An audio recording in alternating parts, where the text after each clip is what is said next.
સ્વચ્છ ભારત મિશન અંતર્ગત ગુજરાતના શહેરી વિકાસ અને અર્બન મંત્રાલય દ્વારા નિર્મળ ગુજરાત 2 અંતર્ગત 15 દિવસ 1 જૂનથી લઈને 15મી જૂન સુધી એક વ્યાપક સ્વચ્છતા ઝુંબેશનો આરંભ કરવામાં આવ્યો છે. વડોદરા મહાનગરમાં પણ આજે 1 જૂને પ્રથમ દિવસ છે. ખાસ કરીને આજે ધાર્મિક સ્થાનો, સંગ્રહાલયો, મ્યુઝિયમ વગેરેની સફાઈ કરવાનો દિવસ છે.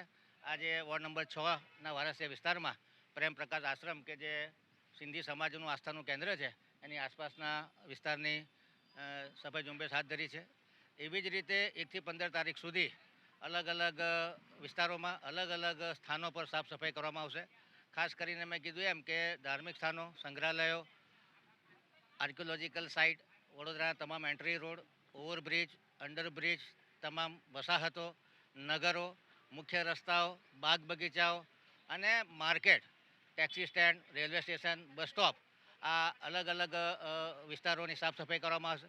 એવી જ રીતે વોટર બોડી, ખાસ કરીને કાંસ છે, તળાવો છે, એની પણ સાફ સફાઈ કરવામાં આવશે. એટલે સાફ સફાઈમાં અલગ અલગ ક્ષેત્ર, ખાસ કરીને સરકારી ઓફિસો, પીએચસી, સીએચસી, ગવર્મેન્ટ હોસ્પિટલો, આ તમામની સફાઈ કરવામાં આવશે. 5મી જૂને પર્યાવરણ દિવસ છે, વિશ્વ પર્યાવરણ દિવસ છે, જેમાં ટ્રી પ્લાન્ટેશનનું વિશેષ મહત્ત્વ અમે લોકોને સમજાવીશું અને ટ્રી પ્લાન્ટેશનનો ડ્રાઈવ કરીશું. એવી જ રીતે સિંગલ યુઝ પ્લાસ્ટિક બેન માટે લોકોમાં જાગૃતતા ફેલાવવાનું પણ કામ કરવામાં આવશે.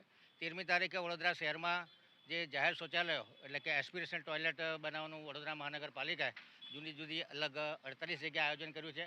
આમાંથી અલગ અલગ ઝોનમાં 1 કે 2 એસ્પિરેશન ટોયલેટ ચાલુ થવાની તૈયારીમાં છે, તો એનું બાંધકામ ચાલે છે. જો પોસિબલ હોય તો એમનું શુભારંભ અથવા લોકાર્પણ કરવાના કાર્યક્રમ પણ કરવામાં આવશે.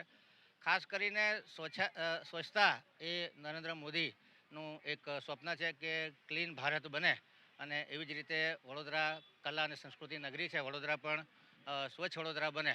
આથી આપના માધ્યમથી તમામ નાગરિકોને અપીલ કરીએ છીએ કે આ જે મેગા ડ્રાઈવ છે સ્વચ્છતાનો, એમાં આપ સૌ જોડાઈએ. આપણું વડોદરા વધુ સ્વચ્છ બને, વધુ સુઘડ બને, વધુ હેલ્ધી અને હેપી બને, એ દિશામાં આપણે સૌ પ્રયાસરત રહીએ. અને એવી જ રીતે લાઈફ ફોર એન્વાયરમેન્ટ એટલે કે આપણી લાઈફસ્ટાઈલમાં કુદરતને અનુરૂપ હોય એવી લાઈફસ્ટાઈલ બનાવીએ. ખાસ કરીને મહિલાઓ આ લાઈફ મિશનના બ્રાન્ડ એમ્બેસેડર બની શકે એવું છે.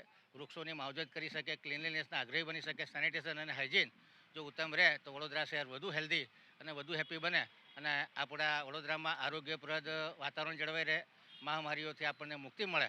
અને વડોદરા શહેર સ્વચ્છ અને સુંદર બને એ માટે જે 3-4 સ્ટેપ છે, એમાં સૌથી પહેલું છે બ્યુટિફિકેશન વડોદરાનું, કે જે અમે મોટા પાયે કરી રહ્યા છીએ. બ્યુટિફુલ વસ્તુ હોય તો એની ગંદકી લોકો ઓછી કરતા હોય છે. એવી જ રીતે ડોર ટુ ડોર કચરાને પ્રાધાન્ય આપી રહ્યા છે. ઘરે ઘરે કચરાનું વર્ગીકરણ કેવી રીતે કરવાનું એને પણ પ્રાધાન્ય આપવામાં આવશે. ડિસેન્ટ્રલાઇઝ ડીકમ્પોસ્ટિંગ એટલે ઘરે ઘરે જે ગાર્ડન વેસ્ટ અને કિચન વેસ્ટમાંથી ખાતર બનાવવાની પ્રક્રિયા છે, એને પણ પ્રોત્સાહન આપવામાં આવશે. આ જે અલગ અલગ સ્ટેપ છે એ લોકોના દિમાગમાં ઉતરે, લોકો એના પર કાર્યવાહી કરે, અને મેં કીધું એમ કે પોતાની લાઈફસ્ટાઈલમાં સુધારો